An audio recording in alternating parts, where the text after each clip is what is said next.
This is what I mean about not being able to commit. So Ana Kasparian said, "Hey bitch, the goyim are waking the fuck up, deal with it," which is Nazi posting, right? And then she quote tweets it and she's like, "Well, the reason I said this is because I'm anti-Zionist." She's not committing to the anti-Semitic stuff, you know? You front it, but you never commit to it. Israel is evil, genocidal, and has destroyed our country. They're about to drag us to another war. All we hear from Israelis and their brain-dead supporters is anti-Semite. If you disagree with Israel's agenda, they smear you to silence you and all the Jewish individuals who don't substitute others' behavior. Israel loves to play victim as they bomb 7 countries, steal land, and open air. Goyim means non-Jew, right? If you say the non-Jews are waking up, you're not really criticizing Israel. You're just criticizing broken clock. It's not broken clock. It's disingenuous pandering to neo-Nazis. But all of this stuff, Ana Kasparian's been saying this for years, for over a decade. It's just vice signaling. It doesn't mean there's no shift here. This doesn't mean, oh, so you didn't before the goyim were waking up, you weren't saying that you were critical of Israel's warmongering. You know, it's just here's a little bait and then I'll walk it back. You know, also implies Americans are victims and they didn't choose to do something to destroy their own country. Yeah, the idea that like America is the victim here and that we have no autonomous desire to colonize or destroy the Middle East is pretty funny. Oh, America had no hand in this. I mean, the American people and American politicians and American corporations have all been positively involved in this, but you know, I think she's fully embraced anti-Semitism. Remember, she did that Jewish merchant meme? Yeah, but I don't think she really believes it because I don't think anyone believes anything anymore except for me. I'm like the only person who actually has any sincere beliefs in this space. That's not true. It's only half true. For a lot of people, like with the Nazi stuff, you know, in the long run, like for instance, look at Clavicular, right? Clav. Who's now, by the way, getting like mainstream news attention, you know, just people treating him like a little curiosity piece. Is Clav himself a neo-Nazi? No, probably not. Did he go to a club that was playing N-word Heil Hitler and like dance around to it, you know, like a little goof for attention? Yes. Why would he do that if he wasn't a Nazi? Because nothing matters. Okay? Ana Kasparian does the happy merchant hand rubbing and says the goyim are waking up. Does it mean anything? No, not really. Because the ideological commitment to neo-Nazism in the long run will lose you attention, right? Like the Nazis do this game. Over time, they do this game where they start calling each other feds as soon as anyone indicates they actually sincerely believe in the stuff they say they believe in. You know, Fuentes has done this too. He's done this himself. The moment you get like committed to the position, you're a Fed, you know, you're a Wignat or whatever. They have all sorts of terms for you. They're all aware of the fact that what they're supposed to do is hover in the realm of plausible deniability, cosplay, keep it funny. You know, were the Nazis themselves committed to being funny? Not really. They mostly wanted the whole, you know, 1,000-year Reich and Lebensraum thing. Are we getting that now? No, because as soon as you start unironically pushing for that shit, you lose support. You know, you overcommit. You're a Fed now. You're unfunny. Nobody gives a fuck. I think there are basically no sincere and committed right-wing influencers. Essentially none. Like, it just does not exist. I don't think they're there. Everyone is just desperately trying to grab as much attention as they can by posting bait. You know, oh, I can't believe it. They just did the Nazi posting. That's crazy. Where are they going with it next? Nowhere. They're not going anywhere. They're not doing anything with it. They're just getting a little bit of attention. Clav got a bit of attention with the Hail Hitler N-word thing. Now he's like, well, you're cringe if you don't like gay people, you know? Yeah, the post-irony shit made them all allergic to sincerity. Yeah, for sure. It's basically impossible to... I mean, you see it with them, dude. None of them commit. An insincere Nazi is still a Nazi? We have to wake up and recognize that the big ideological blight we face right now is not the right wing. It's rather cultural and political apathy caused by late-stage capitalism. The Nazis don't really believe in Nazism, and frankly, a lot of the Democrats don't believe in democracy. A lot of the authoritarians don't believe in authoritarianism. Nobody actually believes in anything because for decades now, we have lived in an environment where the consequences of believing in something sincerely are political malignment. Only not believing in stuff gets you anywhere. Black pill? It's not the black pill. You just have to understand what the enemy is here, you know? How many, like as a percentage of the country, or just Gen Z if you prefer, do you think are actual committed Nazis? Less than a single percent. If you're just looking at Gen Z, less than a single percent. Now, how many of them will pretend to be Nazis or front Nazi talking points or make Nazi jokes because they think it's funny or because they want to fit in with an in-group? Probably, I don't know, 15, 20%. And then maybe a couple dozen more percentage points will play like the plausible deniability for them. Maybe 10% more, I don't know. Doesn't really matter. The difference stops being meaningful at that point, doesn't it? No. The difference is very meaningful because the difference between an actual ideologically committed Nazi and a person who's just like listlessly floating on a river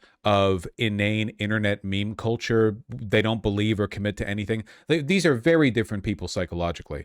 Nothing that I'm saying right now, by the way, is meant to be a defense for the latter group. I'm not saying, oh, well, these people aren't bad. They're very bad, but they're different. You know, very, very, very, very different belief patterns, you know, historically. And pardon me if I'm stereotyping a little bit here. My understanding is that in America, the very far right people like neo-Nazis, KKK types, right? Like really, really, really far right people tend to be extremely unfunny about it. If you make jokes about that stuff, they get angry, they get offended, they'll hit you. The very far right people like Aryan Nation types tend to be very reflexive, very violent, very, very, very serious about it because they actually believe that shit, you know? A lot of them are stupid, inbred fucking morons, but they still believe in it, you know? But you take a look at the average ultra far right, paleo right, whatever the fuck you want, conservative Gen Zer these days, they don't get mad over the amount of sincerity that it would take for them to front that behavior. It's unthinkable to them, you know?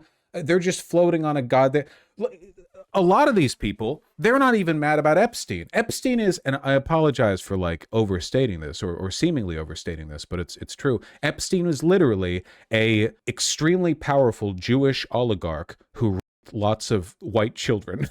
This is about as much of a cartoon villain as you can get. And yet, the entirety of the modern right wing, including the young people, they don't give a they don't care. Now, I would be willing to bet that a significant number of real Nazis would in fact be upset over that. But I think the problem is that for a lot of these very unserious young people, the idea of getting all huffy and mad over something, even Epstein, is kind of cringe. In the long run, what we're fighting here is entropy. We're fighting a cultural tendency towards unseriousness as a defense mechanism for a world that seems like it's spiraling out of control, but nobody can do anything about it. I think that is the real problem in the long run. More so than any specific set of beliefs. It's the tendency underlying it that pushes people into defensive cynicism to the point where they don't believe in anything. Because if you don't believe in anything, you're immune to being upset about the world. The left doesn't have this issue because, with the exception maybe of some very insane people online, people on the left tend to value empathy. So that is at least something that you can care about, right? It's the reason why, even though both the far right and the far left don't like Israel, the far right doesn't care at all about what's going on in the Gaza Strip, because in order for them to even pretend to care about that, they would have to front empathy for other people, which they can't really do because it would be cringe and the cortisol would spike. People on the left are fine with indicating that they're upset about the state of the world because they're not as cynical. They're not as, allergic to sincerely expressing a position. Yes, and also the people in Gaza aren't white. Yeah, but like modern day internet neo-Nazis don't care about white people either. They really, really don't. Their positions on who or what group they favor or what they say are all based entirely on irony and expectation defiance. It's all cynicism. Sincere love of white people would also be, cringe. They really don't care. They don't care about anything. You don't say they're not like actually advocate. They're always like cynically undercutting their own positions. They don't really care. White women are their only real hatred. Well, yeah, I think they actually are willing to brave cortisol spikes over hating white women. I said this after they murdered Renee Good, right? That one of the few sincere beliefs that they seem to have is a deep hatred of white women. And I think the reason for that is because it reminds them of their moms. The only real position these guys seem to have is a psychosexual obsession with the extent to which they've been victimized by the women in their life. You get back down to it, the gut of fascism ultimately is feeling weird about being a guy and being around women. That seems to be one of the only things they actually get upset about. You can parade an infinite chain of tragedies and atrocities, genocides of white people, of non-white people. It doesn't matter. These people don't take any of it seriously, but they do take hating like women. They take misogyny pretty seriously, more so than they do any kind of race-based animus. So, there's no vision for the future. Yeah. We have to offer people one. Can you connect this to fascism other than that of the US or Nazi Germany? I'm not entirely sure what you mean. I mean, you might note that the whole world right now is experiencing a shift towards this kind of like populist right-wing fascism, but at least in Europe, this is what's happening everywhere. Like nothing ever happens, there's no shift. Even Hungary, right? So Hungary has been led by an unambiguous fascist for over a decade. What have they actually done with it? They have rolled back constitutional rights, they've made the country worse, and now everything's just stale and stagnant. stagnant. It's stale. No one cares. The wealthy have gotten wealthier. The poor have gotten poorer. Wow, what a fascinating departure from the status quo over there in Hungary, right? Really interesting stuff. The country just got worse, like quickly got worse, but not in an interesting way. Many of Asmongold's new audience are Euro-righties. Yeah, and the reason for that is because they are desperate for an example of a society that proves their beliefs right, that you can somehow believe in nothing, stand for nothing, and front nothing, but also be part of a winning team. They want that in America.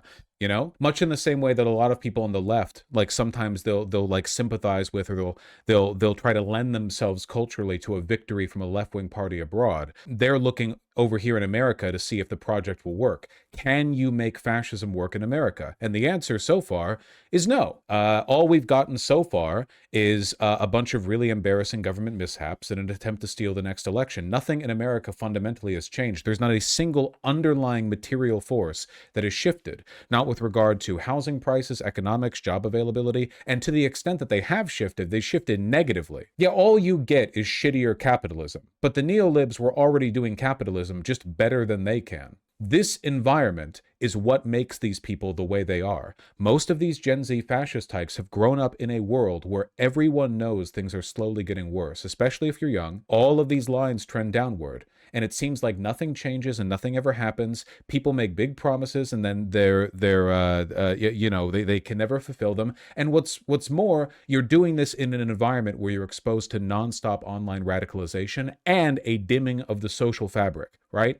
It frays and you no longer have IRL friends. Your only company are people online. And then you're told to care about a million things happening countrywide every day, but nothing ever seems to change and no ideology seems to win out. So people trend towards radicalism. And to that end, there's just more money in radicalizing people to the right. Always has been. This is depressing, but that's the nature of the problem, okay? That's the nature of the problem. The original Nazis thought Nazism would make their country better. And because they were riding the upswing from the Great Depression ending, for a time, it felt like that was correct, especially because people were less concerned about bigotry back then.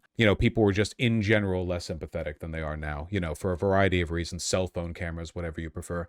But nowadays, we're not getting that affirmation. There's no big upswing that fascism gets to take advantage of. So not like things are that much better on the Democratic side. They're not offering a vision for the future. A lot of the Communist Party's members in Germany became staunch Nazi supporters. It's confusing for a lot of people until you realize that oftentimes one's ideology is a second-order force. The first-order force is like a drive for narrative, A lot of the communists were just utopians. They were people who wanted drastic, radical departure from the Weimar government, which was corrupt and ineffective. And, when communism was no longer on the table, they were like, well, guess we'll try this then. Did that work out? No. Mussolini did the same thing. He was a thug for the communists and the union organizers, and then he became their fascist guy. People just want narratives. That's it. They just want a positive road moving forward. Where it goes is of lesser importance. It's like how some Bernie Sanders supporters ended up becoming big Trump supporters. More people shifted over from Hillary Clinton to Trump than Bernie to Trump. But of the influencers,